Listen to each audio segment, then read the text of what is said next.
పొద్దుగాల దాకా తాగాడు. తాగిన మైకంలో ఊగుతూ జోగుతూ నడిచాడు. మందుబాబులం మేం మందుబాబులం అంటూ రోడ్డుపై పాటలు పాడుకుంటూ అడుగులో అడుగులు వేసుకుంటూ వెళ్ళాడు.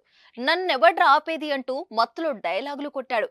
ఇంతవరకు బాగానే ఉంది. కానీ మరి మత్తు ఎక్కువైందో లేదా ఒంట్లో శక్తి లేకనో తనను డ్రాప్ చేయాలని 108 కి కాల్ చేసి పిలిపించుకున్నాడు ఆ తాగుబోతు.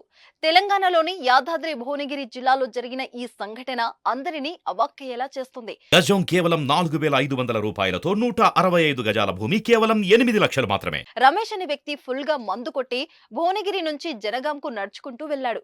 కొంత దూరం నడిచాక అతని వల్ల కాలేదు. దీంతో అంత మత్తులో కూడా కాస్త తెలివి ప్రదర్శించి 108 కి ఫోన్ చేశాడు. ఫోన్ రాగానే మనోడు చెప్పిన లొకేషన్ కి సిబ్బంది నిమిషాల్లో చేరుకున్నారు. పేషెంట్ ఎక్కడని రమేష్ ని అడగగా అతడు నేనే అని సమాధానం చెప్పడంతో ఆశ్చర్యపోయారు. తాను ఫుల్ టైర్డ్ అయ్యానని, ఆ సమయంలో బస్సు ఫెసిలిటీ కూడా లేకపోవడంతో కాల్ చేసినట్లు అతడి నుంచి సమాధానం రావడంతో అంబులెన్స్ సిబ్బందికి బుర్ర తిరిగేంత పనైంది. తనకు ఎమర్జెన్సీ ఉందని, తన పరిస్థితి బాగలేదని అర్జెంట్ గా జనగామకు తీసుకెళ్లాలని అతడు కోరాడు. అయితే ఏదైనా అత్యవసర పరిస్థితి ఉంటే ఆసుపత్రికి వెళ్దామని సిబ్బంది చెప్పగా లేదు లేదు, నన్ను జనగామలోనే దింపేసి మీరు వెళ్లిపోండి అంటూ వాదనకు దిగాడు.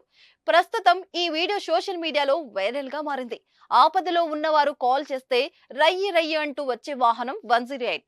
ప్రమాదాల బారిన పడిన వారు అత్యవసర సేవల కోసం అంబులెన్స్ కి కాల్ చేస్తారు. కాల్ చేసిన నిమిషాల్లో అవసరమైన వారిని ప్రభుత్వ ఆసుపత్రికి తీసుకెళ్లి ప్రాణాలు కాపాడడంలో 108 ముందు ఉంటుంది. అలాంటి సేవలను అందించే అంబులెన్స్ కోసం తాగుబోతు ఫోన్ చేయడం అనేది చర్చనీయాంశమైంది.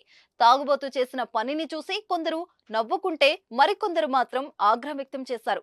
అత్యవసర సేవలను అందించే అంబులెన్స్ ను ఇలా తాగి పిలిపించడం కరెక్ట్ కాదని మండిపడుతున్నారు. అతడిపై కఠిన చర్యలు తీసుకోవాలని కోరుతున్నారు.